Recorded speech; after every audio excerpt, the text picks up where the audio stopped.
ሕክምናዊ ክንክን ኣብ ማእከል መቐበሊ ኣጋይሽ ከም ሓታቲ ዕቑባ ኣብ ቤልጅየም ሕክምናዊ ክንክን ክትረኽቡ መሰል ኣለኩም።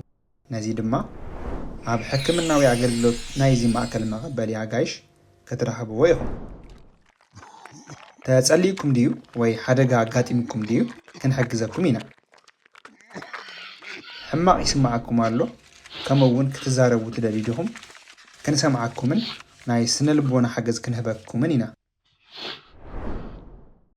ብዛዕባ ሆስፒታል ዶክተር ወይ ክንክን ጥዕና ኣብ ቤልጅየም ሕቶታት ኣለኩም ድዩ ክንሕግዘኩም ቅሩባት ኢና። መድሃኒት ወይ ክታበታት ትደልዩ ዲኹም ንዑ ብጽሑና።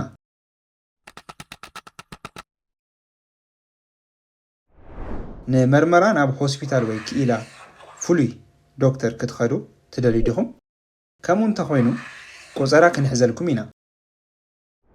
እዚ ሕክምናዊ ኣገልግሎት ንኹሉ ብዛዕባ ጥዕናኹምን ጥዕና ደቅኹምን ዘለኩም ሕቶታት ንምምላስ ድልው እዩ።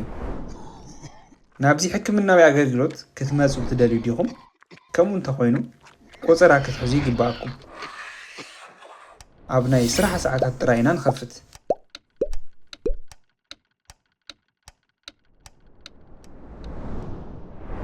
ትርጁማን የድልየኩም ድዩ? ከምኡ እንተኾይኑ ቆፀራ ክትሕዙ ከለኹም ሓብሩና። ኣብ ቆፀራኹም ክትመፁ ኣይትኽእሉን? ብዝተኻእለ ኣብ ዝሓፀረ ግዜ ኣፍልጡና። በዚ መገዲ እዚ ንኻልእ ተቐማጢ ወይ ተቐማጢት ክንሕግዝ ንኽእል። ናብ ኣገልግሎት ሕክምና ምብፃሕ ብኸምዚ እዩ ዝሰርሕ።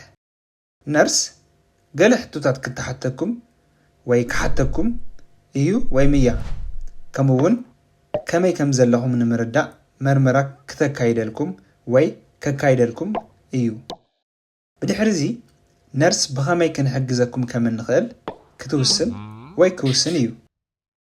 ኣብ ገለ መዓልትታት ኣብዚ ማእከል መቐበሊ ኣጋይሽ ሓፈሻዊ ሓኪም እውን ኣሎ። ንሱ ብዛዕባ ዝተፈላለዩ ዓይነታት ሕማማት ብዙሕ ይፈልጥ እዩ። እቲ ሓፈሻዊ ሓኪም ሕቶታት ክሓተኩም ክምርምረኩም ከምኡውን እንተደልዩ መድሃኒት ክእዘልኩም እዩ። ናብ ፋርማሲ ትኸዱ ኣለኹም ዲኹም?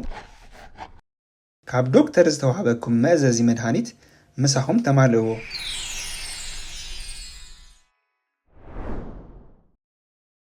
መእዘዚ መድሃኒት እንተዘይብልኩም መድሃኒት ኣይክትወሃቡን ኢኹም።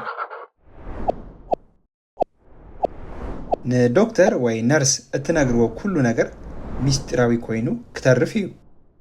ብዘይ ናትኩም ፍቓድ ዝኾነ ይኹን ናትኩም ሕክምናዊ ሓበሬታ ዝቕበል ሰብ የለን።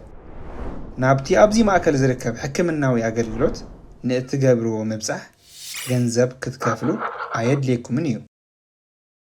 ካብዚ ሕክምናዊ ኣገልግሎት ንእትረኽብዎ መድሃኒት እውን ገንዘብ ክትከፍሉ ኣየድልየኩምን እዩ። እዚ ሓበሬታ እዚ ኣብ ቤልጅየም ንዝግበር ሕክምናዊ ክንክን ብዝበለፀ ንኽትረድኡ ክሕግዘኩም ተስፋ ንገብር። ዝኾነ ሕቶታት እንተሃልይኩም ኣብዚ ማእከል ንዝርከብ ሰራሕተኛ ሓገዝ ሕተቱ።